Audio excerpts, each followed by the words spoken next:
In the previous recording, we had a look at adding a clipping mask to a group which had our text layer. And the great thing about that is, we just created a big rectangle with a lens flare on it and moved that around. Now I'm going to show you a different technique, and this could be really quite useful, and it's going to show you how to create your own custom brushes to a certain degree as well. So I'm going to stick with the lens flare thing. It's perfect for this kind of logo. And what I'm going to do is create a brush, and then the cool thing with a brush is we don't need a solid shape like a big rectangle to add a lens flare. The brush is a lens flare. So let's do that. So I'm going to start by going to File, New, and I'm going to create a new document. I'm going to go with print for this option, and I'm just going to go change it to pixels, and I'm going to do something about, say, about 1000 pixels by about 1000 pixels, like so, and create. And it doesn't really matter what format, but we just need to create a reasonable size square object. And we're going to follow the same principle that we did when we were creating the clipping mask. I'm going to go to Paint Bucket, G, select black, fill that in as a solid color, so our lens flare's got something to fit to. Then I'm going to go to Filter, Render, and Lens Flare. And there's my lens flare there. Try and keep it fairly central in this case, so 50 by 30 prime. One of the things we want to avoid for this is pushing this out beyond the square. So if this is sticking out, what we're going to end up with a brush that's we're gonna see the edges of it. And we don't want to see that. We kind of want a round brush that's going to fit in nicely for that. So run through and see if you can find something that's going to work for you, as far as the brush size and shape and all that kind of stuff. So I'm going to go with something about there and create that. It's a little off center, but that's okay. Now, quick thing into the way that brushes work. When you create a brush, anything that is black is actually going to be completely visible. So if you select green, for example, the green is going to fill everywhere. That's going to be black. Full black is maximum opacity. Anything pure white, like in the center here, is going to be essentially invisible. So at the moment, this brush is going to be the opposite of what we want. So it's the area that looks like nothing, the blackness of space, is going to be the full color. The area that's white and anything that's slightly lighter is going to be more and more transparent. So we actually want the opposite of this. So I'm going to go to Image, Adjust, and Invert. I'm going to flip this around. And there it is there, and it's got blue in it and stuff like that, but that really doesn't matter because when we do brushes, they only are considered with grayscale. So any color is just going to be converted to gray anyway. And then what I'm going to do is I'm going to create my brush. I'm going to edit and go to Define Brush Preset. It's going to ask me to give it a name. So let's call this Lens Flare, and I'm going to give it a number because I'm not actually sure how many of these I've created before, and hit OK. Now that's actually saved this as a brush through to Photoshop. So I'm going to go back to my document here. I'm going to create, let's move my timeline to the beginning, otherwise it's going to shift everything again. And I'm going to create a new layer, just a blank layer, like so. And I'm going to go B for brush, bring my brush up here, right click, or you can go to your brush options here, and right at the bottom, there you can see, very below all the files here. So if you do have your files open, you might want to lower them or scrub down. Lens flare _5. And just to show you, I'm going to pick out a really weird color for this in green and click, and as you can see, we've got a nice big brush that's created a lens flare of that color. And if you create it, and you can use it as a brush, which is really cool. So I'm literally just going to use this as kind of like a lens flare thing. I'm just going to select white and just try and create a lens flare on this layer. Once again, I do want to just heed the warning that even though this is a blank layer, if we create a brush on the edge here and I move that layer, you can see it's going to cut off towards the edge. So just be cautious of that issue. So when you do create it, make sure it is small enough that it's not going to bleed out to the outside, and you can then place it on there. And then once you've done that, you should be able to move that around and scale it. So that there it is there, and you might want to also try some of the blend modes for this as well. happening with that and how they are affected. So stuff like overlay, soft light, and if you go difference, you're going to get some funky things as well. So you can really play around with that sort of thing. And there's vivid light and all that kind of funky stuff.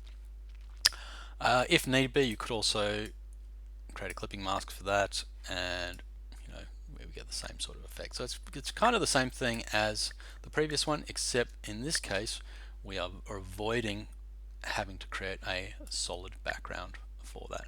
And then of course, if you need to animate or scale that when you're animating, right click, convert to smart object, and then we have the full option of scaling that and rotating it if need be. Not that rotation is going to be all that effective, and moving that along, and it will animate like so. So that's essentially how we can create a movable lens flare for that. I'm going to redo this one. I'm not massively happy with that lens flare. It's not quite what I want. So I could create a new document. I'm just going to go to Window, History. In this case, you could go Control Z. I'm just going to go back through history and just go to my paint bucket, and let's go and do my lens flare again. So filter, render, lens flare. This to show you just how kind of really quick this is. Let's see if I can find. I kind of like this one here. Centralize that, and I'm going to just go to Image, Adjust, and Levels. I'm just going to push the levels around because levels are going to mean that I can choose. This one's got this kind of sphere around here. I want to minimize that. Just get it down to the sparkly bits. So you can push those around and get something that's going to be a little bit more closer to what I'm chasing. Like so. Let's try that. And then inverse, image, adjust, invert. Great. Let's turn that into a brush. So edit, define brush preset, and let's call it lens F_7. Great. Jump back to here, and on a new layer, brush, let's right click, there it is, lens F_7, and I'm just going to go with a white brush, and there it is. It's pretty decent looking lens flare. Give it a move around so you don't have, I must have accidentally clicked it there, so let's undo that, and then move it around, just making sure that I don't have a weird edge to that. Great. Convert that to a smart object. Let's move that and scale, and now I might want to animate that. So let's maybe follow along my little sparkler as it shows there. So I'm going to go right, transform. Let's follow that along like so,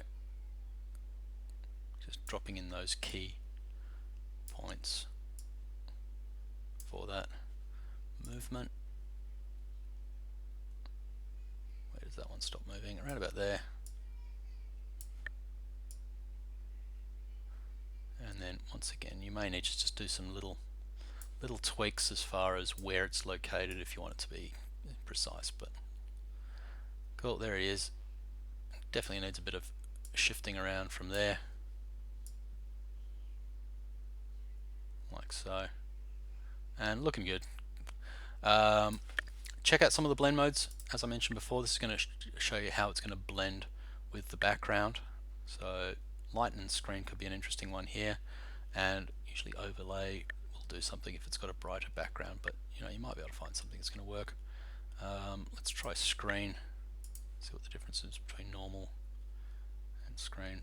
And if need be as well, this is kind of where this really plays off, kind of cool, is we can also add layer styles to this. So this is literally just, that's just a brush stroke.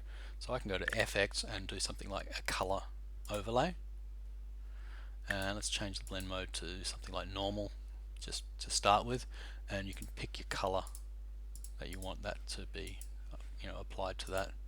So maybe let's just go like maybe a bit more of an orangey color, and you can also try your different blend modes for this as well and see how they react to that.